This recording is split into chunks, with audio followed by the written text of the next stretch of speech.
Hello అండి, welcome to Siri spicy foods.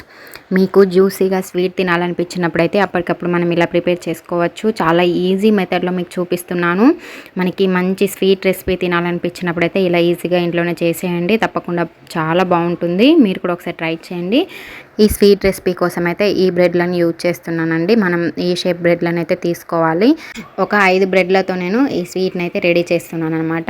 ఇంకా ముందుగా ప్యాన్ అయితే పెట్టేసుకొని ఒక 3 టేబుల్ స్పూన్ల నెయ్యిని తీసేసుకొని ఇలా స్ప్రెడ్ చేసేయాలి మొత్తం ప్యాన్కి అయితే.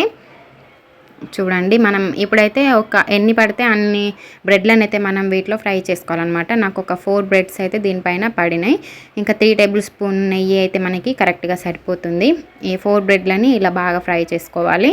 మనం ఇంకా ఒకవైపు అలా 1 మినిట్ వదిలేసి మళ్ళీ ఇంకో వైపు తిప్పేసుకుంటూ ఫ్రై చేసుకోవాలి. మనం 3 టేబుల్ స్పూన్ల నెయ్యిని వేసాం కదా, ఇంకా ఈ బ్రెడ్లన్నీ ఫ్రై అయ్యేలోపు అదంతా ఈ బ్రెడ్లన్నీ పీల్చేసుకుంటాయి అన్నమాట నెయ్యి మొత్తాన్ని. ఇంక ఇలా బాగా ఫ్రై చేసేసుకోవాలి. ఒక 3 నుండి 4 మినిట్స్ పాటు అయితే మనం ఇలా బాగా డార్క్ కలర్లో వచ్చే వరకు అయితే ఫ్రై అయితే చేసేసుకొని ఇంకా పక్కన తీసేసుకోవాలి. చూడండి, ఈ విధంగానైతే మనకి ఫ్రై అనేది అవ్వాలి. ఇంక ఇప్పుడు పక్కన తీసేసుకొని ఇప్పుడు పాకం అయితే ప్రిపేర్ చేసుకోవాలన్నమాట. దానికోసం ఒక ప్యాన్ అయితే పెట్టేసుకొని 2 గ్లాసుల వాటర్ వేస్తున్నాను. చూడండి, ఒక 1 కప్పు షుగర్ వేస్తున్నాను.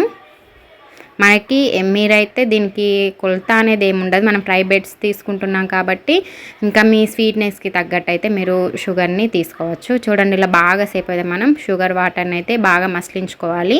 కొంచెం యాలకుల పొడి కూడా తీసుకోవాలి, ఒక 1 టేబుల్ స్పూను. ఈ షుగర్ వాటర్ పాకం అంతా గట్టిగా రావాల్సిన అవసరం లేదు. మనకి ఈ షుగర్ అంతా కరిగిపోయి ఇంకో 5 or 6 మినిట్స్ బాగా ఉడికిపోతే మనకి అయిపోతుందన్నమాట.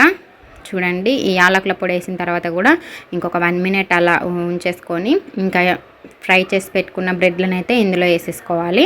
నేను 5 బ్రెడ్లను తీసుకున్నాను కదా, ఇంక ఇవన్నీ ఇందులో వేసేసుకొని ఒకసారి నార్మల్గా అలా నొక్కేసుకుంటూ ఒకసారి కలిపేసుకోవాలన్నమాట. మొత్తం ఇనికిపోతుంది. ఈ వాటర్ అనేది మనకి ఈ బ్రెడ్లలో బాగా జ్యూసీగా పట్టేస్తుంది అనమాట. ఇంక ఇప్పుడు మూతనైతే పెట్టేసుకొని బాగా వీటిని ఇలా ఒక్కొక్కసారి మూత తీస్తూ ఇలా ఒకసారి ఇటు సైడ్ టర్న్ చేసేసి ఇటు సైడ్ కూడా బాగా ఉడికించుకోవాలి. ఈ బ్రెడ్లను అయితే ఇంకా తిప్పేసుకుంటూ మూత పెట్టేసుకొని అయితే బాగాసేపు ఉడికించుకోవాలి. ఈ బ్రెడ్ స్వీట్ అయితే మీకు ఈ వేలో ఎంతమందికి అయితే తెలుసో, ఇలా ఈ ప్రాసెస్లో ఈ స్వీట్ని చేయడం ఎంతమందికి తెలుసో తప్పకుండా కామెంట్ చేయండి. మనం బ్రెడ్ హల్వా అలా ప్రిపేర్ చేసుకుంటాం కదా, ఆ ప్రాసెస్లో కాకుండా నేను ఇలా వెరైటీగా చేశాను అనమాట. ఒకసారి మీకు ఈ వేలో తెలిస్తే తప్పకుండా కామెంట్ చేయండి, అలాగే ఒక లైక్ చేయండి.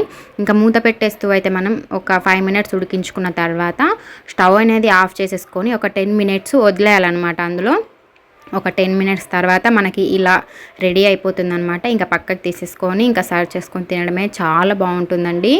మీరు ఒకసారి ఈ వేళ తప్పకుండా ట్రై చేయండి. నచ్చితే సబ్స్క్రైబ్ చేసుకోండి. Thank you for watching.